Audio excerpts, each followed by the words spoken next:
Hello, and welcome to another edition of One Bad Veggies Root Beer Review, where in this review we discuss whether or not if you're the Cicero Beverage Company, are you technically Chicago style?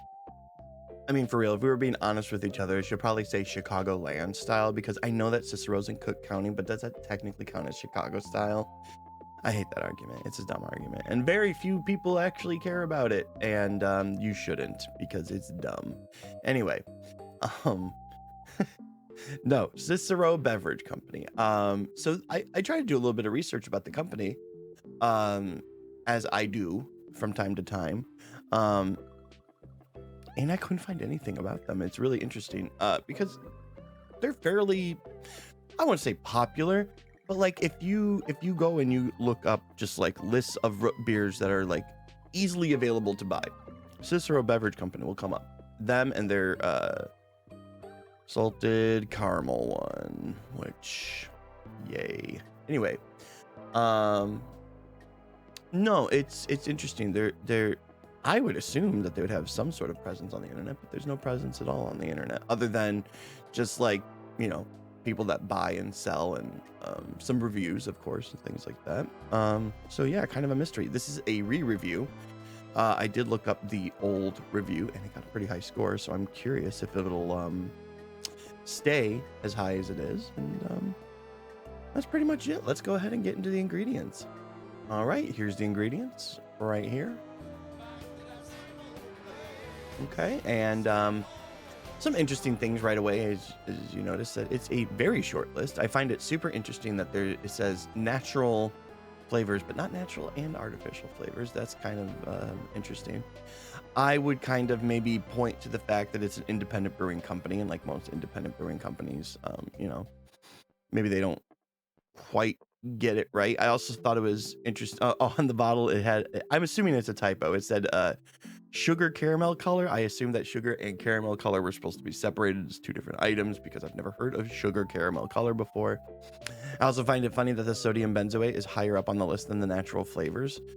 My assumption is just like, you know, because from my understanding, as I've said before, usually the ingredients on a bottle are supposed to be from most to least. And I would doubt that there's more preservatives in this than there is flavors, because that would be kind of weird, but who knows? We'll find out, I guess.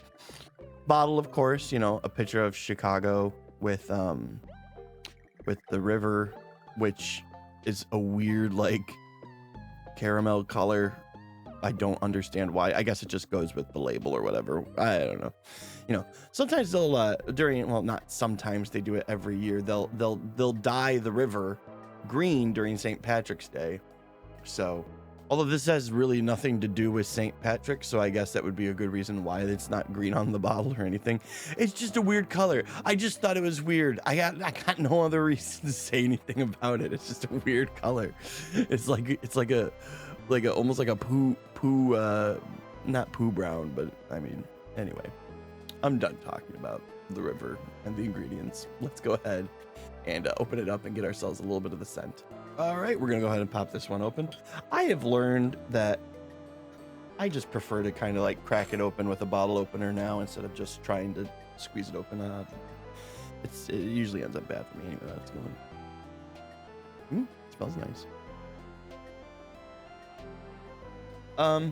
Although I will say there's nothing particular standing out. It smells sweet, on the sweeter side, not very herby, not very natural, but very sweet, which, you know, probably is a plus for me technically. I have just gotten so used to the differences in these root beers and everything. It's interesting. How you can like, I don't know. I don't know what I was about to talk about, but I was going to go off on some tangent about being able to smell things. I don't know what the heck I'm talking about right now. Anyway, I might be a little bit out of it this morning while I'm trying to record, but that should not affect the score because it'll still taste what it tastes like, right? Anyway, let's go ahead and get to what's next. pour in the foam. Let's do that. All right, let's have a discussion. I like I said, I'm out of it or something this morning. I don't know what's wrong with me. Anyway, so I forgot to record the pour in the foam. Actually, no, I did not forget to record it. I recorded it. I just had the transitions off. So while I'm pouring, I was pointed at me, and then once I was supposed to show myself again, I was pointing at an empty desk. So I did take screenshots though. So here we go. So yeah, as you can see, the foam was low. There was nothing really drinkable there. And I said that would not affect the score, but no, there was no foam to really taste or anything like that. Otherwise, you know, that was basically it. And then also, I forgot to record the part where I start drinking the beverage, you know, the bottoms up part. So bottoms up. All right, let's go ahead and discuss the taste of that thing then. So it's good. Now, like I said, I gave it a good score before. I don't really want to talk about that yet. What I will say, it's very sweet. It's very on the sweet side. Very vanilla heavy, very creamy, very smooth. Not a lot of bite. I mean, it's very good. It's kind of hard to describe. It's not.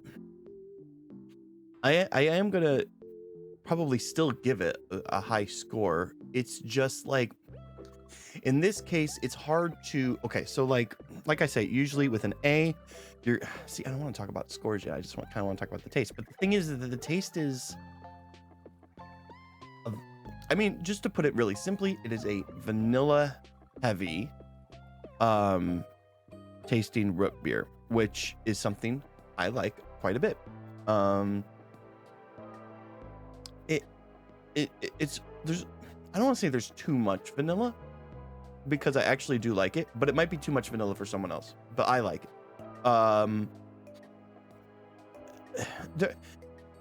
Like I said, it'll be hard to kind of talk about the things that I like about it before I get into the grade, because there's not a whole lot of there's not a whole lot to say about the flavor itself. Like I said, what I've said about it is basically all I can say about it. It is the root beer itself, the root beer part of it is there. It tastes fine. It doesn't blow your mind or anything like that, but the vanilla does kind of set it over the edge for me. So let's just get into the letter grade. So, like I said, I looked into the old review to see what I gave it. I was just kind of curious. I gave it an A previously, which, you know, of course, for us, that's the highest score we give. We don't have an S tier or anything like that. Although if we did, S would stand for Spreckers. But no, for real though.